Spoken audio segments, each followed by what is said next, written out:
সম্মানিত দর্শক, আমন্ত্রণ ইউসিবি টু দ্য পয়েন্টে। আমি তারিকুল ইসলাম মাসুম আপনাদেরকে স্বাগত জানাচ্ছি। যে যেখান থেকে যুক্ত হয়েছেন শুভেচ্ছা সবাইকে। ভালো আছেন সেই প্রত্যাশা রেখে শুরু করছি আজকের অনুষ্ঠান। আলোচনার বিষয় আওয়ামী লীগ ও জাতীয় পার্টি নিয়ে বিতর্ক। আওয়ামী লীগ ও জাতীয় পার্টি নিয়ে বিতর্ক। স্টুডিওতে আলোচনার জন্য উপস্থিত আছেন ব্যারিস্টার শামীম হায়দার পাটোয়ারি, মহাসচিব জাতীয় পার্টি এবং সাবেক সংসদ সদস্য। সম্মানিত দর্শক, আমাদের সাথে আরও উপস্থিত আছেন অবসরপ্রাপ্ত কর্নেল এম এ হক, সামরিক এবং রাজনীতি বিশ্লেষক এবং চেয়ারম্যান রাওয়া। ধন্যবাদ। আপনাদের দুজনকে স্বাগত জানাচ্ছি। আওয়ামী লীগের পক্ষ থেকে কথা বলার এখানে কেউ নেই, জাতীয় পার্টির পক্ষে কথা বলার জন্য আছেন। আওয়ামী লীগ এবং জাতীয় পার্টি নিয়ে বিতর্ক। আওয়ামী লীগের কার্যক্রম নিষিদ্ধ আছে, জাতীয় পার্টির কার্যক্রম বা জাতীয় পার্টিকে নিষিদ্ধ করার দাবি আছে রাজনৈতিক দলগুলোর পক্ষ থেকে। জাতীয় পার্টির পক্ষ থেকেও যারা তাদেরকে নিষিদ্ধ দাবি করেছে তাদের নিষিদ্ধ করার দাবি জানিয়েছে। অবসরপ্রাপ্ত কর্নেল এম এ হক, আপনাকে দিয়ে শুরু করতে চাই। আপনি যেহেতু আওয়ামী লীগের সাথেও নাই, জাতীয় পার্টির সাথেও নাই, আপনি সামরিক বিশ্লেষক এবং সামাজিক বিশ্লেষকও। আপনি বিষয়টি কেমন দেখছেন, কিভাবে দেখছেন?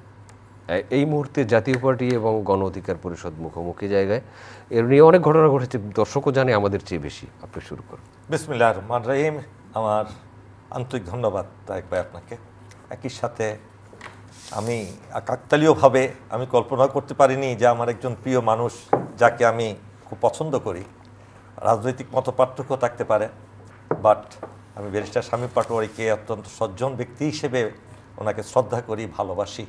কিন্তু রাষ্ট্রের প্রয়োজনে, দেশের প্রয়োজনে কিছু তিক্ত কথা আমি সবসময় বলে থাকি। এটা আমার নামের কারণেই বলেন, কিংবা আমার পারিবারিক ব্যাকগ্রাউন্ডের কারণে বলেন, কিংবা আমার চিন্তার কারণেই বলেন। প্রথমত আসেন, বাংলাদেশের ইতিহাসে না শুধু পৃথিবীর ইতিহাসে নিকৃষ্টতম একটি দল যে নামটির আপনি উচ্চারণ করেছেন, আওয়ামী লীগ, আর তাকে যদি বাংলায় এব্রিভিয়েশনে বলেন সেই শব্দটা উচ্চারণ করা যায় না। ঠিক ওই ইংরেজির যে তিনটা অক্ষর বাংলাকে যদি সেটা বাংলাই করা হয় কিংবা উর্দুতে বলা হয়, ঠিক এই জিনিস হল সেই পার্টি। এই পার্টি বাংলাদেশের মানুষকে ভারতের অধীনস্থ করার জন্য, চিরস্থায়ী বন্দোবস্ত দেওয়ার জন্য এই পার্টিটা তৈরি করেছিল ভারতীয় গোয়েন্দা সংস্থাগুলো বহু পূর্ব থেকে। আমি সেই পার্টি সংক্রান্ত বলতে গেলে রাত দিন শেষ হয়ে যাবে। আপনিও বলতে পারবেন, বাংলাদেশের একটা শিশু বলতে পারে সেই আওয়ামী লীগ সম্পর্কে। আমরা বর্তমান প্রেক্ষাপটে থাকি। হ্যাঁ, থাকে। তো আমি সেই দলটা তো কেন যে এখন পর্যন্ত নিষিদ্ধ করে নাই অফিসিয়ালি, আমি বুঝতে পারছি না। কেননা নাজি পার্টি আছে, নাৎসি পার্টি আছে, নাই তো।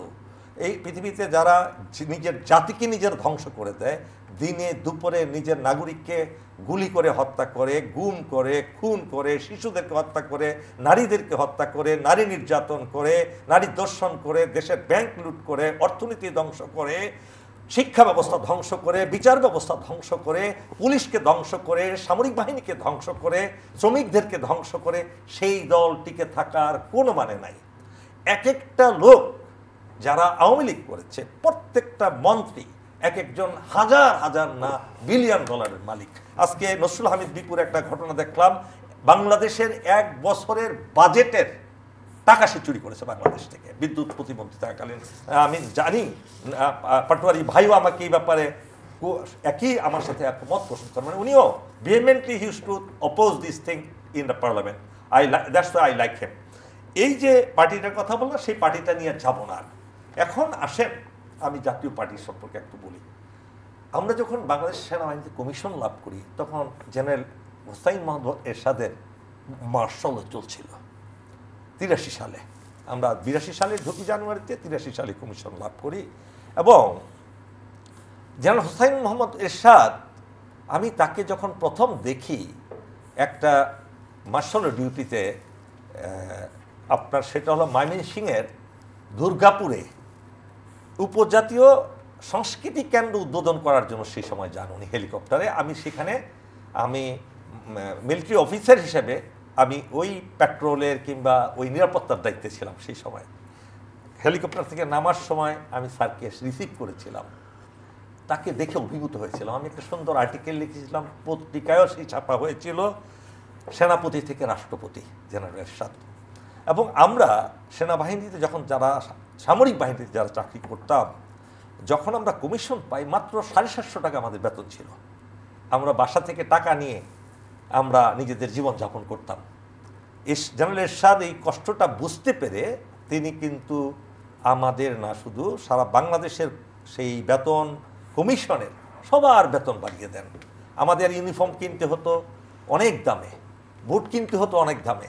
সেই সময়ে জেনারেল এরশাদ এগুলো খুব কম দামে এগুলো কেনার ব্যবস্থা করে দেন আমাদেরকে। অনেকে মনে করে সামরিক সেনাবাহিনীর অফিসাররা সব ফ্রি পায়, আসলে কিছুই ফ্রি নাই অফিসারদের জন্য। ফ্রি হলো সোলজারদের জন্য। অফিসারদের খেতে হয় টাকা দিয়ে, থাকতে হয় টাকা দিয়ে, সব কিছু কিন্তু আমরা এই প্রেক্ষাপটে থাকি। এই প্রেক্ষাপটে আসি। সেই সময়ে জেনারেল এরশাদ ছিলেন আমাদের কাছে খুব একটা অভাবনীয় অভিনব এক ব্যক্তিত্ব, খুব উচ্চমানের এক ব্যক্তিত্ব। দেশ ভালোই তো চলছিল, উন্নয়ন অনেক করেছেন, কিন্তু ক্ষমতাটা গ্রহণ করাটা, আমরা তো তখন রাজনীতি বুঝতাম না, পরবর্তীতে বুঝেছি তার সেভাবে ক্ষমতাটা নেওয়া মোটেও সঠিক হয়নি। তারপরে 1986 সালের 1 জানুয়ারি তিনি জাতীয় পার্টি গঠন করলেন। তিনি একজন ব্যক্তিগতভাবে অত্যন্ত ভালো মানুষ ছিলেন বলে তিনি উত্তরবঙ্গে কিন্তু ব্যাপক জনপ্রিয়তা অর্জন করেন, এই কথা অস্বীকার্য।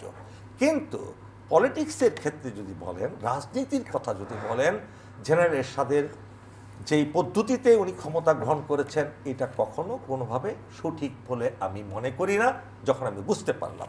এখন সেই অধ্যায়, সেই 9 বছরের অধ্যায় তিনি চেষ্টা করেছেন দেশের ব্যাপক উন্নতি করার জন্য, এবং তার সময় কিন্তু দেশের ব্যাপক উন্নতি হচ্ছে, এ কথা অস্বীকার করা যাবে না।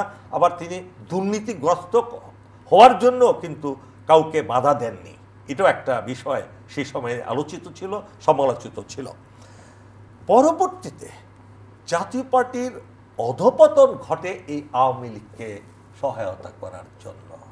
আওয়ামী লীগের বিটিম বলতে পারেন, এবং আওয়ামী লীগকে টিকিয়ে রাখার জন্য একটা সবচেয়ে দুষ্ট একটি দলকে, দুষ্কৃতিকারী একটা দলকে, দস্যু একটি দলকে, নাৎসি পার্টির চেয়ে অধপতিত একটি দলকে টিকিয়ে রাখার জন্য দীর্ঘ 16 বছর এটা সহযোগী ছিল এই জাতীয় পার্টি। জাতীয় পার্টির চেয়ার মহাসচিব কি বলেন এই ব্যাপারে? আমরা ভোটে গেছি, এটা সত্য। ভোটে যাওয়া অনেক মানুষই সেটাতে কষ্ট পেয়েছে।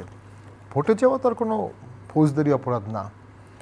ভোটে 15ই ফেব্রুয়ারি তো ভোট করেছে বিএনপি, একা ভোট, যদিও 45 দিনের মধ্যে আবার কারেক্ট করেছে। এবং 2006 সালেও বিএনপি একতরফা ভোট করার চেষ্টা করেছিল। তাদের পছন্দসই একজন chief election cadre committee head করতে চেয়েছিল KM হাসানকে, 1,28,00,000 ভুয়া ভোটার করেছিল, এবং বিচারপতিদের বয়স 65 থেকে 67 বাড়িয়েছিল শুধুমাত্র এই ক্যালকুলেশনে যে KM হাসান সাহেব হবেন ক্যাডার গভর্নমেন্টের হেড, যিনি একসময় বিএনপির আন্তর্জাতিক বিষয়ক সম্পাদক ছিলেন একটা সময়। তো KM হাসান খুব ভালো মানুষ ছিলেন, খুব নামকরা বিচারপতি, উনি হলে হয়তো নিরপেক্ষই হতেন, কিন্তু দলগুলো তার উপর আস্থা পায়নি। আর বিচারপতিদের বয়স বাড়িয়ে ওনাকেই করতে হবে, এটা আরও সন্দেহের উদ্রেক করে। সেই সময় ঘটনা আমার মনে আছে। আরও অনেক পরবর্তী বিচারপতি জাস্টিস হামিদুর রহমানকে জিজ্ঞেস করা হয়েছিল, উনি বলছিল না, সব দল না চাইলে আমি হব না। অর্থাৎ বিএনপি একটা ট্রাই করেছিল জামাতকে সাথে নিয়ে একতরফা ভোট করার, ফেইল হয়েছে লগি বইটার কারণে। ওই একই ট্রাই 14 সালে আওয়ামী লীগ করেছে, সফল হয়ে গেছে। এরশাদ স্যার তো 14 সালে ভোট বর্জন করেছিলেন, আমি বর্জন করেছিলাম, GM কাদের বর্জন করেছিলেন, 270 জন মনোনয়ন প্রত্যাহার করেছিল। এবং এরশাদ স্যারের একটা বিশ্বাস ছিল তার এই অসম্ভব সাহসী পদক্ষেপের কারণে দেশে একটা পট পরিবর্তন ঘটে যাবে, বিএনপি আন্দোলন করবে, সেনাবাহিনী পদক্ষেপ নেবে। কিন্তু কোনো একটা অজানা কারণে দেখা গেল কেউ পদক্ষেপ নিল না। ভোটের সময় এরশাদ স্যার যখন বললেন আমি ভোট বর্জন করলাম মিডিয়ার সামনে, 2 দিন উনি আত্মগোপনে ছিলেন। 2 দিন বাংলাদেশে একটা মিছিল হয়নি, ঢাকা ঘেরাও কর্মসূচি হয়নি, কিচ্ছু হয়নি। 2 দিন পরে ভারতের পররাষ্ট্র সচিব আসলেন, উনি এরশাদ স্যারকে বললেন আপনি ভোটে যান, ইনডাইরেক্টলি বলেছিলেন। এরশাদ স্যার তাকে না বলে দিয়েছেন, এবং নিচে নেমে সাংবাদিকদের বলে দিয়েছিলেন যে আমি ভোটে যাব না, প্রয়োজনে পিস্তল দিয়ে আমাকে গুলি করতে হবে। এবং তাকে পরে CMH নিয়ে যাওয়া হয়েছিল, বেশ লজ্জাকরভাবেই, এটা খুব অপমানজনকভাবেই হয়েছিল। ওই দিনই বাংলাদেশের রাজনীতির পটটা পরিবর্তন হয়ে যায়। এটা আমাদের সকলের ব্যর্থতা, আমরা ঠেকাতে পারিনি, ঠেকানোর পরিবেশ তৈরি হয়ে গেছিল। সেই সময় যদি জামাত বিএনপি বলতো সবাই ঢাকা চলো, ঢাকা অবরোধ করো, ঢাকা অবরোধ হয়ে যেত, অবরুদ্ধ হয়ে যেত, আওয়ামী লীগ ভোট করতে পারতো না। সুরঞ্জিত সেনগুপ্ত বলেছিলেন এরশাদ মনোনয়ন প্রত্যাহারের সাথে সাথে যে আমাদের এখন ভোটের তারিখ পরিবর্তন করতে হবে, সকলকে নিয়েই ভোট করতে হবে। এরশাদ কিন্তু মনোনয়ন প্রত্যাহার করেছিলেন এই কারণে যে ভোটের তফসিলটা পিছাবে, সকল দল আলোচনা করে ইনক্লুসিভ ভোট হবে। বাংলাদেশে এই 10 বছরের মধ্যে ইনক্লুসিভ ভোটের জীবনের ঝুঁকি নিয়ে ওই একটা নিদর্শনই আছে, আর কোনো নিদর্শন কিন্তু নাই। উনি অসম্ভব, যেহেতু আর্মি অফিসার ছিলেন, একদম শেষ মুহূর্তে প্রত্যাহার করেছিলেন, যখন আওয়ামী লীগেরও কিছু করার ছিল না, কিন্তু ক্লিক করেনি নানা কারণে, হয়তো বা কোঅর্ডিনেশন গ্যাপ ছিল। তো ফলে যেটা হলো 14 হলো, সেই গভর্নমেন্টটা 5 বছর থাকলো। ওই গভর্নমেন্টে কিন্তু ওই সময় আন্দোলন করলে 5 দিনও থাকতে পারতো না।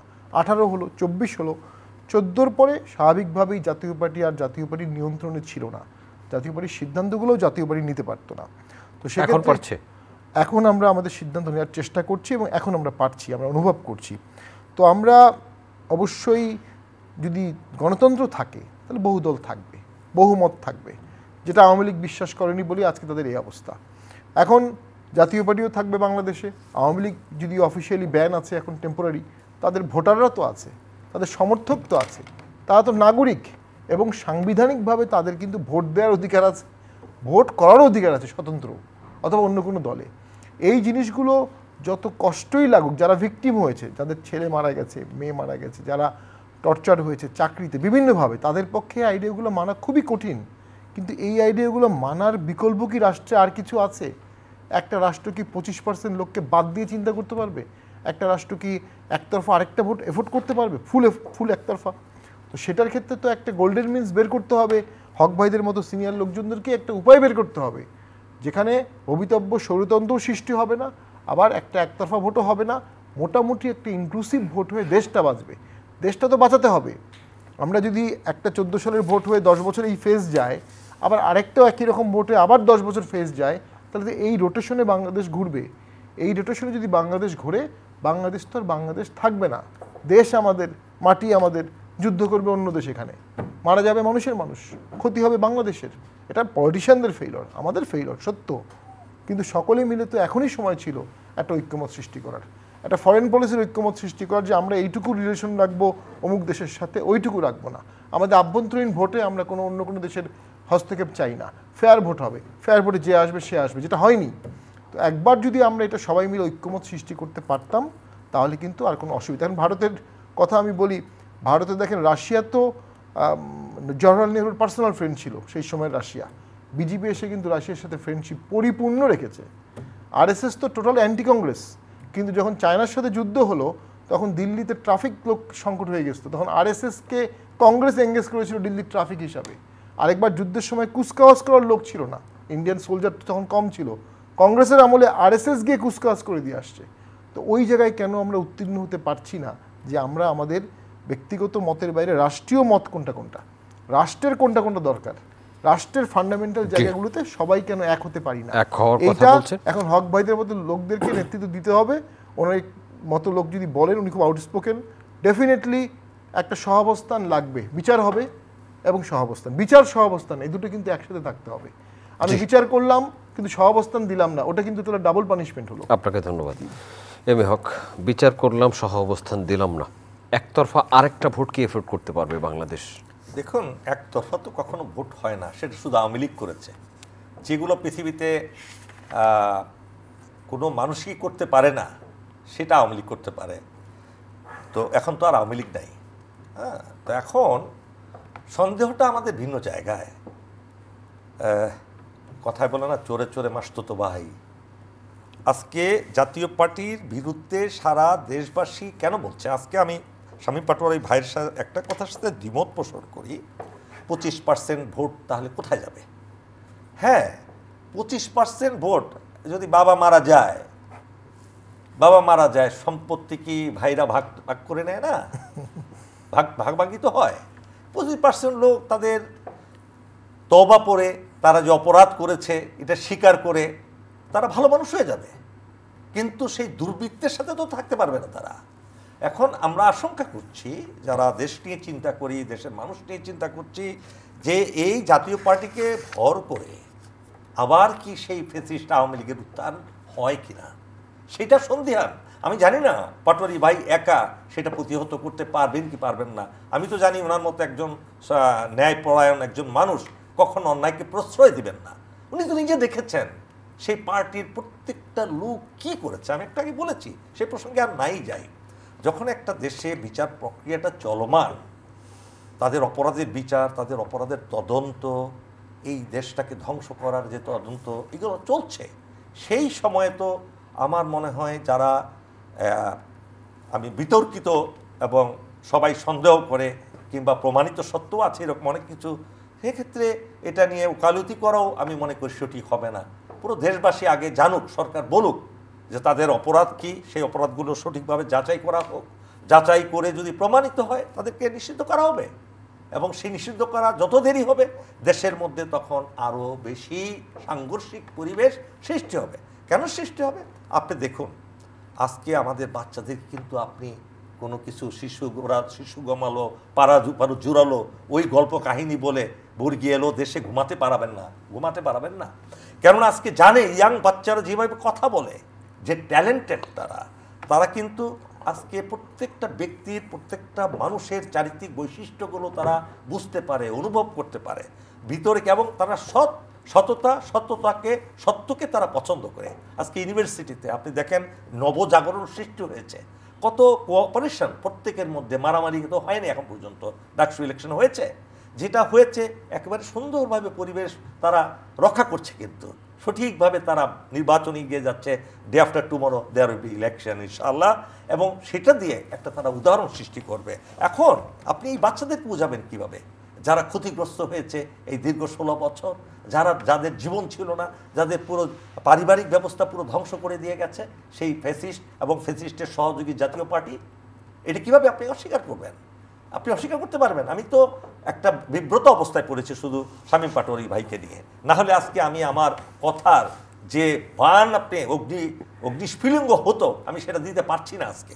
তো সুতরাং আমি তারেক ভাই আপনাকে, যেহেতু আপনি অত্যন্ত প্রিয় একজন উপস্থাপক আমার, আপনি নিজে চিন্তা করে আমার দর্শক শ্রোতাদের কাছে আমি এই ব্যাপারটা তুলে দিচ্ছি যে আজকে সঠিকভাবে যদি আমরা জাতীয় পার্টিকে বিগত 16 বছরে তাদের যে কার্যক্রমগুলো একটা করে আমরা পর্যালোচনা করি, এবং ইন্ডিয়ার সাথে তাদের গভীর থেকে গভীরতম সম্পর্কগুলো পর্যালোচনা করে, যে ইন্ডিয়া ছিল সেই ইন্ডিয়া এখনও আছে, আমাদের চরম শত্রু, তাদের সাথে সেই মিত্রতা আমরা কিভাবে গ্রহণ করব? কাদের সাহেব ইন্ডিয়া ভিজিট ভ্রমণ করে আসলেন বেশ কয়েকদিন। প্রতিবেশীকে কি ফেলে দিতে পারে কেউ? প্রতিবেশী ফেলে দিতে পারে, জায়গা তো পরিবর্তন করা যায় না। বলা যায়, আপনারা অনেক কথা বলেন যে বউ পরিবর্তন করা যায়, প্রতিবেশী পরিবর্তন করা যায় না। কে বলছে? প্রতিবেশী পরিবর্তন করা যায়, একজন প্রতিবেশীকে 4 প্রতিবেশী বানানো যায়, বিচ্ছেদ করা যায় না। পারিবারিক মানে আপনাকে কি বলে, আমাদের 51বর্তী পরিবার কি এখন ছোট ছোট পরিবারের সৃষ্টি হয়েছে না? আপনি প্রতিবেশীকে রূপ পরিবর্তন করিয়ে দিবেন, এবং প্রয়োজনে তা করতে হয়। বিশ্বে হয়েছে, অসংখ্যবার হয়েছে, যে প্রতিবেশী আমাদের অস্তিত্বকে স্বীকার করে না। এটা তো শামীম পাটোয়ারী ভাই ভালো করে জানেন, মানে আজকে সেক্রেটারি জেনারেল। আপনি বলেন শামীম পাটোয়ারী ভাই একজন ব্যারিস্টারও বটে, একজন শীর্ষ পর্যায়ের আইনজীবীও বটে। ইন্ডিয়া কি কখনো আমাদের অস্তিত্ব স্বীকার করেছে?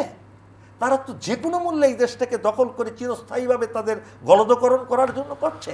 তো আসি এই প্রশ্নই আপনার কাছে, শামীম পাটোয়ারী, আপনি ব্যারিস্টার, আপনি আইনজ্ঞ, আপনি সংসদ সদস্য ছিলেন, আপনি মহাসচিব, ভারত বিষয়ে তিনি যে কথা বললেন, আপনার মূল্যায়ন বা আপনার অবস্থান? জি, আমি তার আগে দুটো কথা আপনি কিন্তু একটু আগে উদাহরণেও ভারতের এক ধরনের উদাহরণ, ভারত রাশিয়া, জওহরলাল নেহেরু, আরএসএস উদাহরণ তুলেছেন। একটা হচ্ছে এরশাদ স্যার সাত্তার সাহেবের কাছ থেকে ক্ষমতা যখন নিয়েছিলেন, সাত্তার সাহেব একটা কাগজে লিখে দিয়েছিলেন যে আমি রাষ্ট্র পরিচালনা অক্ষম, এই জন্য ক্ষমতা দিয়ে দিলাম। বিচারপতি সাত্তার কিন্তু 1970 সালের ইলেকশনের চিফ ইলেকশন কমিশনার ছিলেন, খুব সাহসী মানুষ। এবং সাত্তার সাহেব কিন্তু পরবর্তীতে আবার রেডিওতে বলেছেন যে উনি ঠিক কাজ করেছিলেন উনি এই পদত্যাগপত্রটি দিয়ে। এর আগে এরকম একটি কাগজে জিয়াউর রহমানও ক্ষমতা নিয়েছিলেন, তার আগে একইভাবে বা ক্ষমতা নিয়েছিলেন 7 তারিখে তাহের সাহেব, তার আগে খালেদ মোশাররফ, তার আগে আমাদের খন্দকার মোশাররফ, অর্থাৎ এরকম ধারায় 6-7 বার ক্ষমতা নেওয়ার পরে এরশাদ স্যার একইভাবে নিয়েছেন বা একটু অন্যভাবে নিয়েছেন। তো সেটা সেই সময় ইল্লিগাল ছিল না, বা সেটা ইল্লিগাল হলে আগের অনেকগুলো ইল্লিগাল হয়ে যাবে। দ্বিতীয় একটি ন্যারেটিভস আমি জাস্ট চিন্তা করছি, দেখুন 75-এর পরে আওয়ামী লীগ 2বার ক্ষমতায় এসে পালিয়ে গেছে। একবার তো সপরিবারে বঙ্গবন্ধু পরিবারকে মেরে ফেলা হলো, যেটা আমি নিন্দা জানাই। কিন্তু তারপরে তখনও তারা পালিয়ে গিয়েছিলেন, আরেকবার এখন পালিয়ে গেলেন। ওই পালিয়ে যাওয়ার পরে জিয়াউর রহমান কিন্তু তাকে আবার ফিরিয়ে আনলেন আওয়ামী লীগকে। উনি যখন বহুদলীয় গণতন্ত্র করলেন, উনি কেন বাকশালকে রেখে দিলেন না, উনি কেন আওয়ামী লীগকে রিভাইভ করলেন? আবার ভোটে কিন্তু আওয়ামী লীগকে নিয়ে আসলেন, 39টা সিট দিয়েছিলেন। আমি যতটুকু পার্লামেন্টের সিনিয়র এমপিদের কাছে শুনেছি, ইট ওয়াজ এ নেগোসিয়েটেড ইলেকশন, যে তাকে বলা হয়েছিল আওয়ামী লীগকে যে এত সিট দেওয়া হবে, তারা রাজি হয়েছে। দেন এরশাদ স্যার এসেও কিন্তু একবার ভোট করলেন আওয়ামী লীগকে নিয়ে, আরেকবার আওয়ামী লীগ করলো না। 15 ফেব্রুয়ারিতে ভোট হলো আওয়ামী লীগকে ছাড়া, জাতীয় পার্টিকে ছাড়া, সেই সরকারটা টিকলো না। অর্থাৎ এদেশে আওয়ামী লীগকে সাথে নিয়ে ভোট করার রেকর্ড যা আছে, আওয়ামী লীগকে বাদ দিয়ে ভোট করার রেকর্ড কম। বিএনপিকে সাথে নিয়ে ভোট করার রেকর্ড যা আছে, বিএনপিকে বাদ দিয়ে ভোট করার রেকর্ড বেশি, 14 এবং 24 তার মধ্যে এক্সাম্পল। অর্থাৎ আওয়ামী লীগ অ্যাজ সরকারি দল তারা মেস আপ করে ফেলে একটা পয়েন্টে গিয়ে, কিন্তু অ্যাজ বিরোধী দল বা রাজপথের দল তারা বেশ রেজিলেন্ট, জামাতের মতো। জামাত যেমন ফিরে আসে শক্তিশালী, অসম্ভব, শত রেজিলেন্সও জামাত যেমন ভাঙে না, আওয়ামী লীগও কোনো একটা কারণে ফিরে আসে। এবং এটাই প্রবলেম, এই যে ফিরে আসবে 5 বছর পরে, 7 বছর পরে, 10 বছর পরে, 20 বছর পরে, বাংলাদেশে যেই সরকার আসুক এদেশের মানুষকে খুশি করতে পারবে না। মানুষ অসন্তুষ্ট থাকবে, খাদ্য নিয়ে, চাকরি নিয়ে, ট্রাফিক জ্যাম নিয়ে, রাস্তা নিয়ে, দুর্নীতি নিয়ে, দূষণ নিয়ে, নদী ভাঙ্গন নিয়ে প্রচুর অসন্তুষ্ট মানুষ থাকবে, এবং যে কোনো পলিটিক্যাল পার্টি সেটাকে ক্যাশ করতে পারবে। সো ওই জন্য আওয়ামী লীগকে নিয়ে চিন্তা করতে হবে বুকে পাথর বেঁধে, দেশের স্বার্থে, বুকে পাথর বেঁধে দেশের স্বার্থে। আমাদেরও আওয়ামী লীগের বিরুদ্ধে প্রচুর অভিযোগ আছে, আমাদের পলিটিক্যাল ক্যারিয়ারে আওয়ামী লীগের অনেক ক্ষতি করেছে, কিন্তু আমরা তারপরেও মনে করি ইনক্লুসিভ একটা ভোট দেশে লাগতে পারে দেশটাকে স্ট্রিমলাইন করতে। এখন ভারত ইস্যুতে এদেশের মানুষ ভারত বিরোধী, এটা একদম শাশ্বত, এবং এদেশে যারা ভারত বিরোধী হবে তারা পপুলার হবে। খুব চমৎকার একটা স্ট্যান্ড এটা, আমি ভারত বিরোধিতা করা বা সেনাবাহিনীর অনেকগুলো কারণও আছে, স্ট্র্যাটেজিক কারণ আছে। ভারত তো আমাদেরকে 71 সালে হেল্প করেছে, এটা তো অস্বীকার করা যাবে না। এবং বলতে পারেন যে ভারত হেল্প করেছে পাকিস্তানকে ভেঙে দেওয়ার জন্য, কিন্তু গণহত্যারও তো পাকিস্তান করেছে। পাকিস্তান যদি বঙ্গবন্ধুকে ক্ষমতা দিয়ে দিত তাহলে তার ভারতের এখানে নাক গলানোর সুযোগ হতো না। এর আগে 52 ভাষা আন্দোলন হয়েছে, সেখানে ভারতের কী রোল আছে? এর আগে যুক্তফ্রন্টের সরকার হলো, সেটা তো সরকার ভেঙে দিল পশ্চিম পাকিস্তানি, পাঞ্জাবাইজেশন, কোটারি অফ পাঞ্জাব, পাঞ্জাবদের এত প্রভাব ছিল যে ওরা সব জায়গাতেই ইভেন পাকিস্তানের ভিতরেও বৈষম্য করতো। তো আমাদেরও করেছে। এই বৈষম্য থেকে আমরা প্রথমে স্বাধিকার, স্বায়ত্তশাসন, দেন স্বাধীনতা, ধাপে ধাপে। গণহত্যা প্রথম করেছে পাকিস্তান 26শে মার্চ, সেটা ইন্ডিয়াকে নাক গলানোর জাস্টিফিকেশন করে দিয়েছে, কারণ 1 কোটি লোক তখন আমাদের ইন্ডিয়ায় চলে গেছে ইতিমধ্যে। দেন আসেন, এখন আমাদের নাইবার আমরা চেঞ্জ করতে পারছি না কোনোভাবেই। যুদ্ধের পরে প্রথম কাজ বঙ্গবন্ধু কী করলেন? মিসেস ইন্দিরা গান্ধী, আপনি আপনার সৈন্য ফেরত নিয়ে যান। এবং ওই মিটিংটা একজন রেকর্ড করেছে, যে এটা শোনার পরে ইন্দিরা গান্ধী খুব আপসেট হয়ে গেছেন, বা উনি একটা বিব্রতকর পরিস্থিতিতে পড়ে গেছেন, কিন্তু উনি কিন্তু সৈন্য ফেরত নিয়েছেন। ভারতীয় সৈন্য কিন্তু ছিল না। তো ভারত যদি বাংলাদেশকে দখল করতে চেত, প্রদেশ করতে চাইতো, এটা তো 72-এই করতে পারতো, 71-এই করতে পারতো, 73-এই করতে পারতো, কোনো ব্যাপারই ছিল না। আরও 10 বছর সৈন্য থাকলে কি হতো, 5 বছর সৈন্য থাকলে কি হতো, কিন্তু সরিয়ে নিয়ে গেছে। সরিয়ে নিয়ে যাওয়ার ফলে স্বাভাবিকভাবেই তারা চাচ্ছে এই দেশটা এই দেশের মতো থাকুক, কিন্তু আমরা নিজেরা এক হতে পারি না, আমরা বসতে পারি না, আলোচনা করতে পারি না, চা খেতে পারি না, থিওরি ঠিক করতে পারি না। ভারতের একটা কনসার্ন আছে, এই দেশটা যদি আলট্রা ইসলামিস্ট কোনো কারণে, এটা গ্লোবাল কনসার্ন, আলট্রা ইসলামিস্ট যদি হয়ে যায় কখনো বা করা হয়, তাহলে সেটা ভারতের সিকিউরিটি থ্রেট হতে পারে। আরেকটা হতে পারে যে তারা মনে করতে পারে যে এখান থেকে 7 সিস্টার বা অন্য জায়গায় ডিস্টার্ব হতে পারে, তখন ন্যাচারালি তারা প্রিএমটিভ স্ট্রাইক করতে পারে। আমেরিকা করেছে না ইরাকে প্রিএমটিভ স্ট্রাইক, আমেরিকা করেছে না আফগানিস্তানে প্রিএমটিভ স্ট্রাইক। সো আমাদের ন্যাশনাল কনসেনসাস হবে আমরা একটা আলট্রা ইসলামিস্ট দেশ যেন এটা না হয়। আর এই দেশটা combination of so many theories, 71 এখানে একটা থিওরি, এখানে বৌদ্ধবাদ একটা থিওরি, ইসলাম, সুফিজম, সব কিছু কিন্তু এখানে থিওরি। সবগুলো থিওরির এখানে একটা সহাবস্থান থাকতে হবে। কোনো একটা থিওরি কখনো জিতে গেল, সে যদি আগের থিওরিগুলোকে বাদ দেয়, ওই আগের থিওরি কিন্তু বাদ দিতে পারবে না, আগের থিওরি ফিরে আসবে, বারবার ফিরে আসবে, যুদ্ধ করবে, গৃহযুদ্ধ হবে। যখন আপনি একটা সার্টেন পার্সেন্টেজ অফ পিপলকে মেইন স্ট্রিমে আনতে পারবেন না, তারা স্বাভাবিকভাবেই সাইড লাইনে গিয়ে অস্ত্র হাতে নেবে, যেটা আওয়ামী লীগের বিরুদ্ধে হয়েছিল। 4-5 তারিখে আমরা বলেছিলাম, টকশোতেই বলেছিলাম, যে এখন যদি আওয়ামী লীগ পদত্যাগ না করে দেশে অস্ত্র ঢুকবে, এবং এই ছেলেরা অস্ত্র হাতে নেবে বাধ্য হয়ে, কারণ তারা দেয়ালে পিঠ থেকে গেছে, তারা রিস্ক নিয়ে নিচ্ছে, এখন তাদের যুদ্ধ করা ছাড়া আর কোনো অপশন নাই। তো তারপরের দিন তো আওয়ামী লীগ চলে গেল। একইভাবে ওই 71-এর অনেক শক্তি তারা কিন্তু একটা সময় মনে করতে পারে যে আবার একটা 71 করতে হবে, আবার একটা যুদ্ধ করতে হবে। ন্যারেটিভস তো দাঁড়া করানো হবে, রাইট অর রং, কিন্তু ন্যারেটিভস দাঁড়িয়ে যাবে। ওই ন্যারেটিভস দাঁড়িয়ে যাওয়ার আগেই সিনিয়র পলিটিশিয়ান, পোর খাওয়া পলিটিশিয়ান যোগ্য পলিটিশিয়ান, দেশপ্রেমিক পলিটিশিয়ানদের উচিত ওই ন্যারেটিভসের জায়গায় একটা বাংলাদেশ ন্যারেটিভস তৈরি করা। জি, আপনাকে ধন্যবাদ। এম এ হক, অনেকগুলো কথা তিনি বললেন, সেভেন সিস্টার্সের কথা বললেন, আলট্রা ইসলামিস্ট অ্যাক্টিভিস্ট আসার কথা বললেন, এবং আর যেসব কথা আগে বললেন সে কথায় নাই গেলাম। আমি ছোট্ট করে দুই একটা প্রশ্নের বুকে পাথর বেঁধে কথাটা দ্বিতীয়বার শুনলাম ওনার মুখ থেকে। আমাদের সেনাবাহিনীর প্রধানও বুকে পাথর বেঁধে কথাটি বলেছিলেন, মেনে নিয়েছেন। সেই প্রসঙ্গে নাই গেলাম। আমি শামীম পাটোয়ারী ভাইয়ের যে দু একটা খুব আমি স্পর্শকাতর বিষয় উনি বলেছেন, ডেফিনেটলি পলিটিক্যাল কারণে উনি বলেছেন, এটা মন থেকে যে বলেননি আমি বুঝতে পারি তার কথা শুনেই। যেমন জিয়াউর রহমানকে উনি জেনারেল সাদের ক্ষমতা ঘণ্টাকে জাস্টিফাই করার জন্য বলেছেন, এরকম 3 বার আরও হয়েছে। জিয়াউর রহমান কিন্তু কখনো এরকম লিখে ক্ষমতা দেন নাই কখনো।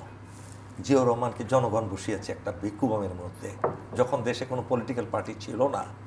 জিয়াউর রহমান সেই সময় সৈনিক জনতা, জিয়াউর রহমান তখন বন্দী ছিলেন সেনাপ্রধান হিসেবে, জনগণ তাকে মিলিটারি তাকে মুক্ত করে তাকে ক্ষমতায় বসিয়েছে, এবং সেই সময় দেশের প্রয়োজনে তিনি গণতান্ত্রিক। সম্মানিত দর্শক, থাকুন আমাদের সাথে। আমরা আছি চ্যানেল আই-এর অনলাইন প্ল্যাটফর্ম ফেসবুক এবং ইউটিউব চ্যানেলে।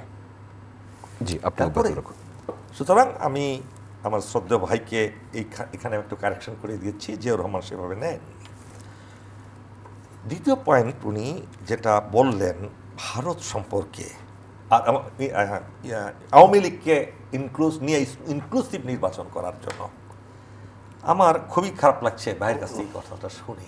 একজন অপরাধী, সেই অপরাধীকে, এবং এমন অপরাধ যেটা পৃথিবীর মধ্যে ঘৃণিত সবচেয়ে অপরাধ, সেই অপরাধ তারা করেছে। সেই অপরাধীদেরকে নিয়ে আবার ইনক্লুসিভ কীভাবে হয়? আপনার একটা ঘরে যদি 4-5 ভাই থাকেন, যে ভাইটা দুষ্কৃতিকারী, যে ভাইটা পরিবারের কোনো কিছুই আইন কানুন মানে না, বাবার কথা শোনে না, কার কোনো আদর্শ মানে না, সেই ভাইকে তো ত্যায্য পুত্র করা হয়। এখন কি জোর করে বলবেন ইনক্লুসিভ করেন? এবং তাকে তো বিভিন্ন অন্য ধর্মে সে তো সম্পত্তির মালিকানাও পায় না।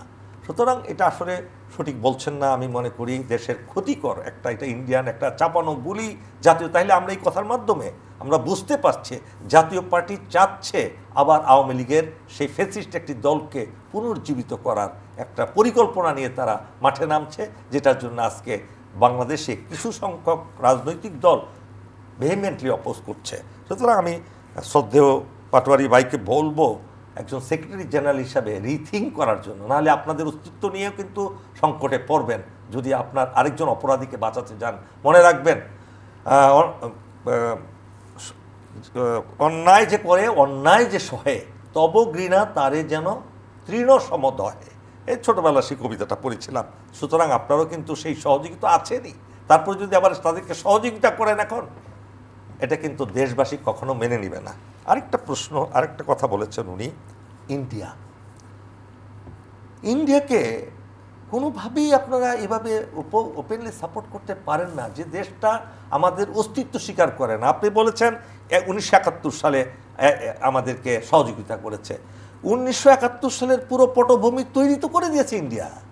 আপনি দেখেন অরুন্ধতী রায়ের সেই বইটা পড়েন, আপনি অরুন্ধতী রায়ের বই পড়েন, আপনার সুভাষ বোসের নাতনির লেখা, কি পটভূমি তারা তৈরি করেছিল শেখ মুজিবকে যাতে পাকিস্তান ইয়াহিয়া খান ক্ষমতা হস্তান্তর না করে, সেই পরিবেশটা তৈরি করে পশ্চিম পাকিস্তানে করেছে, পূর্ব পাকিস্তানে করেছে। Sheikh Mujib till his last he never wanted a independent Pakistan, because এটা তার রাইট ছিল উভয় পাকিস্তানের প্রেসিডেন্ট হওয়া কিংবা প্রধানমন্ত্রী হওয়া, সেই জন্য শেষ মুহূর্ত পর্যন্ত। কিন্তু তার 4 খলিফা, তারা তো ছিল 30 জন, যে 4 খলিফার যে 30 জন একটা কোর কমিটি ছিল, 30 জনের মধ্যে 26 জনই ছিল ইন্ডিয়ার চর। এটা আমার কথা না, তাদেরই লেখা বই আছে, দেখেন। সিরাজুল আলম খান পরে এগুলো স্বীকার করেছেন। তারা প্রত্যেকটা কথা, যখন ইয়াহিয়া খান সিদ্ধান্ত নিলেন বঙ্গবন্ধুর কাছে, শেখ মুজিবুর রহমানের কাছে ক্ষমতা হস্তান্তর করবেন, পুরো ইন্ডিয়ার মাথা খারাপ হয়ে গেল। আমরা তো এটা চাইনি, আমরা তো এটা চাবো না। ঐক্যবদ্ধ পাকিস্তান শুধু ইন্ডিয়ারই মেনু ছিল না, এজেন্ডাই ছিল না, এটা ইসরায়েলের এজেন্ডাও ছিল, যাতে দুইটা পাকিস্তান একসাথে না থাকে। সেই ইন্ডিয়া সেই এজেন্ডা বাস্তবায়ন করতে চাচ্ছিল, এবং সেই জন্য কী করছিল, 70 সালের ইলেকশনে নভেম্বর মাসে আমি আজকে বলতে বাধ্য হয়ে বাচ্চা ছিলাম, আমরাও ভোট দিয়েছি নৌকায় বাচ্চা অবস্থায়, একটা শেখ মুজিবকে সাপোর্ট করার জন্য, আমাদের দেশের একটা ক্ষমতা পাওয়ার জন্য, শেখ মুজিব যাতে পাকিস্তানের প্রধানমন্ত্রী হন, সেই জন্য তো আমরা ভোট দিয়েছি, নাকি অন্য কিছু কারণে? নাকি এখানে লেখা ছিল স্বাধীনতা অর্জন করতে হ্যাঁ না ভোট? এটা তো ছিল না। পাকিস্তান টিকিয়ে রাখার জন্যই তো শেখ মুজিবকে আমরা ভোট দিয়েছিলাম সেই সময়, এবং শেখ মুজিব প্রধানমন্ত্রী হয়েছিলেন, এটাও কোনো সাংবিধানিকভাবে কোনো অন্যায় নয়। পুরো ইন্টারফেয়ার করেছে এই ইন্ডিয়ার হীন চক্রান্ত, যাতে পাকিস্তান ভেঙে যায়। সেই জন্য তারা তাদের ফিফথ কলামিস্ট দিয়ে বিহারিদেরকে হত্যা করেছে প্রতিদিন 30 জন 40 জন করে। আপনি পত্রিকা দেখেন সেই সময়ের পাবেন, সেই পাহাড়তলিতে হত্যা করেছে, সৈয়দপুরে হত্যা করেছে, মিরপুরে হত্যা করেছে, মোহাম্মদপুরে হত্যা করেছে, যেখানে যেখানে বিহারিদের পেয়েছে। এমনকি যারা ইসলামপন্থী ছিল তাদের উপরে আক্রমণ করেছে। আপনি দেখেন এই পল্টন ময়দানে জামাত ইসলামীর মিটিং করতে দেয় নাই, সেখানে 7 জনকে তারা হত্যা করেছে এই আওয়ামী লীগ।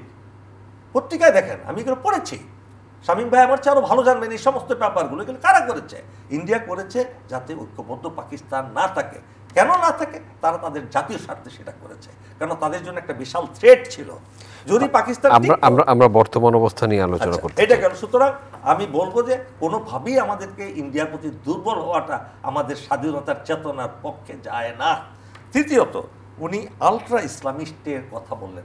আলট্রা ইসলামিস্ট শব্দ বলতে কিছু নাই, কিন্তু আমাদের পবিত্র কোরআন বলছেন তোমরা মধ্যম পন্থা অবলম্বন করো।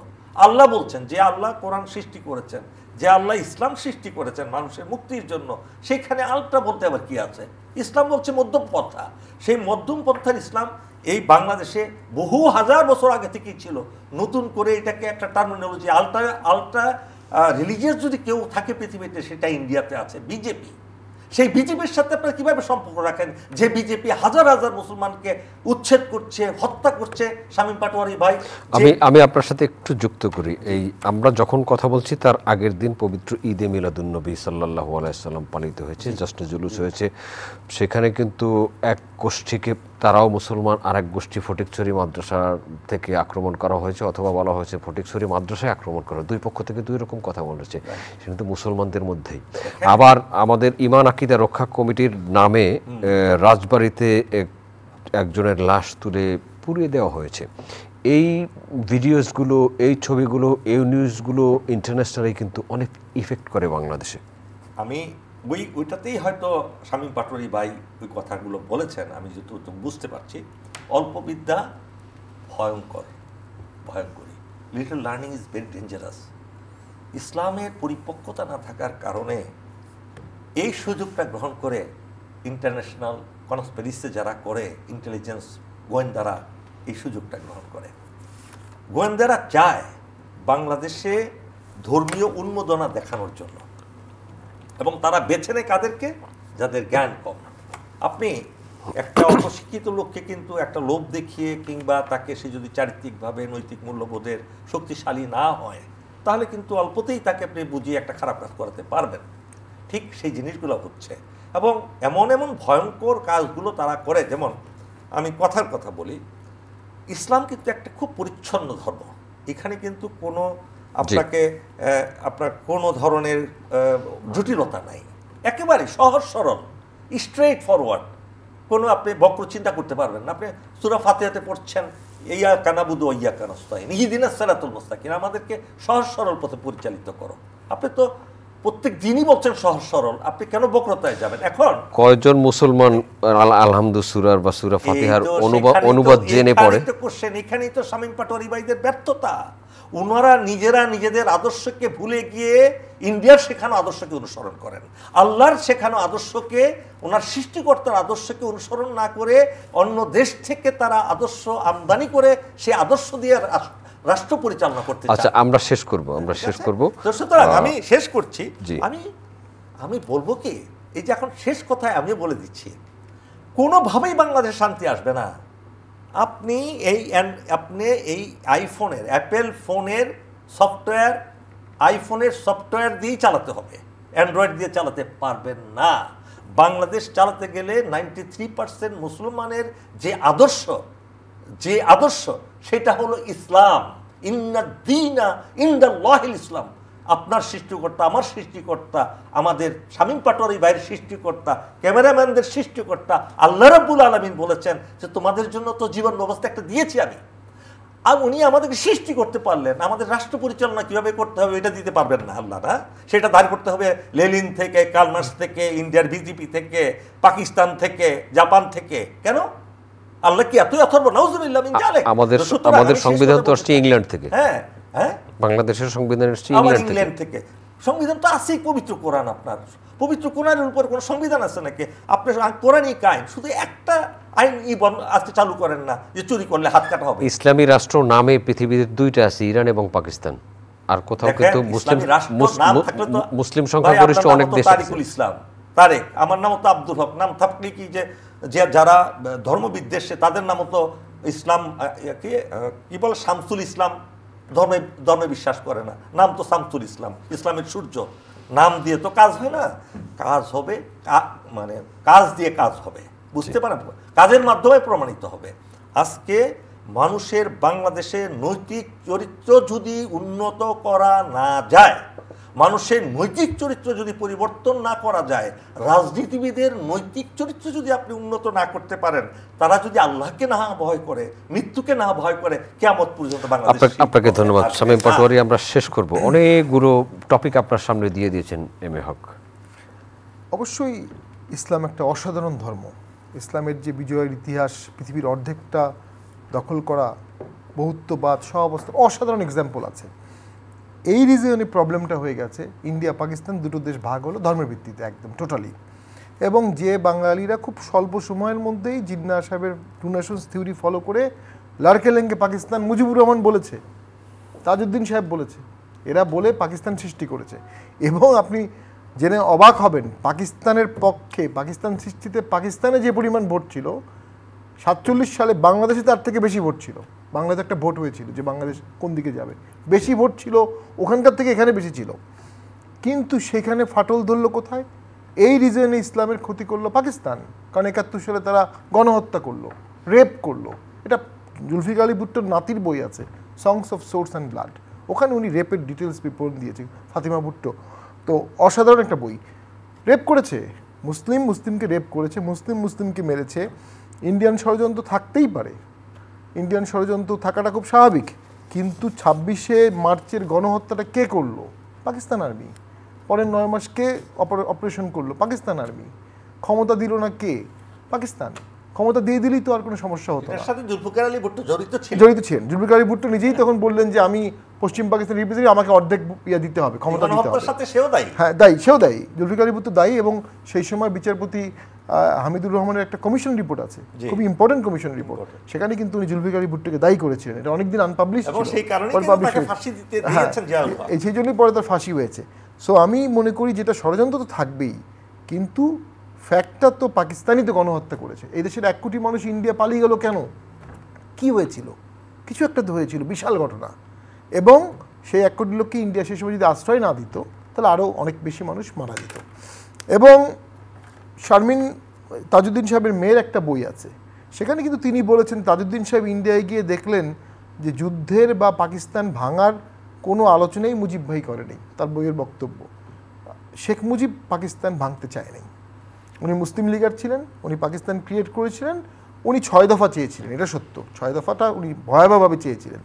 কিন্তু 24-25 তারিখে উনি বলেছেন যে don't forget I M A মুসলিম লিগার, আমি পাকিস্তান ভাঙবো না। তো পাকিস্তান এটা চাপিয়ে দিয়েছে। যে দেশটি লাড়কেলেঙ্গে পাকিস্তান বলে ধর্মের ভিত্তিতে পাকিস্তানের সাথে গেল, তারই কাজিন ব্রাদার, আর তারা আমাদেরকে পুয়োর কাজিন বলতো আমরা হচ্ছে তাদের পুয়োর কাজিন, তারা আমাদেরকে 71 সালে গণহত্যা করলো। পুরো ইসলামাইজেশনের যে পজিটিভ ধারাটা ছিল নষ্ট হয়ে গেল, এলোমেলো হয়ে গেল। এই এলোমেলো হওয়ার জন্য তো এই রিজিয়নটা ডিস্টেবলাইজ তো 71ই হয়ে গেল স্বাভাবিকভাবে। এবং যখন বাংলাদেশ স্বাধীন হয়ে গেল, পাকিস্তান আলাদা হয়ে গেল, তখন থেকে ইন্ডিয়া পাকিস্তান আর কম্পিটিটর থাকলো না। পাকিস্তান উইক হওয়া শুরু করলো, ইন্ডিয়া স্ট্রং হওয়া শুরু করলো। ইন্ডিয়ার কম্পিটিটর তখন হয়ে গেল চায়না। 71-এর পর থেকে কিন্তু চায়নাই ইন্ডিয়ার competitor. Now the fact remain, পাকিস্তানের পাশে তো ইরান আছে, আর অনেক দেশ আছে বর্ডার। আমাদের পাশে তো কোনো বর্ডার নাই। আমাদের বর্ডার আছে আফগানিস্তান, মায়ানমার, যেটা একটা যুদ্ধরাষ্ট্র, এবং আমাদের সাথে যুদ্ধ করতে পারে যে কোনো সময় মায়ানমার এখন যারা আছে। আর বাকি 3 দিক দিয়ে আমরা ঘেরা হচ্ছি সম্পূর্ণভাবে ইন্ডিয়া। এই বাস্তবতার ভিত্তিতে আমাদের একটা দেশপ্রেম, একটা ডিগনিফাইড ফিলোসফি আনতে হবে। নিউ ডক্টরিন দরকার বাংলাদেশে, নিউ বাংলাদেশ ডক্টরিন দরকার, যেটা বাংলাদেশের স্বাধীনতা, সার্বভৌমত্ব, বর্ডারকে বজায় রাখবে, আবার ইন্ডিয়াকেও হস্টাইল করবে না। এটাই ইম্পর্টেন্ট। ইন্ডিয়া যদি কন্টিনিউয়াস হস্টাইল থাকে, আপনি হস্টাইল নাইবারের সাথে পাশে থেকে অর্থনৈতিক উন্নয়ন কিভাবে করবেন? এই গোল্ডেন মিনের ব্যালেন্সটা কিন্তু জিয়াউর রহমান করেছিলেন, এরশাদও করেছিলেন, খালেদা জিয়াও করেছিলেন, শেখ হাসিনাও করেছিলেন। হ্যাঁ, বিগত সময় জিনিসটা একটা নগ্নভাবে হয়ে গেছে, যেটা খুব খারাপ হয়েছে। কিন্তু সামনে আমাদের দেশটাকে বাঁচাতে গেলে এখানে একটা গোল্ডেন মিনস বের করতে হবে। বিজেপি খারাপ, সবই তো বুঝলাম, তো ডক্টর ইউনূস তো মোদী সাহেবের সাথে দেখা করলেন, ভারতীয় প্রধানমন্ত্রী মোদীর সাথে দেখা করলেন না, বিক্রম মিশ্রের সাথে দেখা করলেন না, তো এরাও তো বিজেপিরই প্রোডাক্ট। দেখা তো করলেন কেন? ওই যে 3 দিকে বর্ডার, ওই যে রাষ্ট্র, ওই যে দেশটা বাঁচাতে হবে দেশের স্বার্থে। দেশের স্বার্থে আমাদের আমেরিকা, ভারত, চায়না সব দেশেরই ফ্রেন্ডশিপ লাগবে, মর্যাদাপূর্ণ ফ্রেন্ডশিপ। ওই মর্যাদার জন্য আমাদের সেনাবাহিনী একটা শক্তিশালী প্রতিষ্ঠান, আর রাজনীতিবিদের এই বিষয়ে একমত হতে হবে যে আমরা এই যে এইসব মর্যাদার জায়গায় কোনো ছাড় দিব না। আপনাকে ধন্যবাদ ব্যারিস্টার শামীম হায়দার পাটোয়ারি, অবসরপ্রাপ্ত এমএ হক, আপনাকেও ধন্যবাদ। সম্মানিত দর্শক, এতক্ষণ আমাদের সাথে থাকার জন্য কৃতজ্ঞতা। আগামী অনুষ্ঠান দেখার আমন্ত্রণ রইল, দেখা হতে পারে সেই অনুষ্ঠানে। ভালো থাকবেন সবার জন্য, আপনাদের সবার জন্য অনেক শুভকামনা।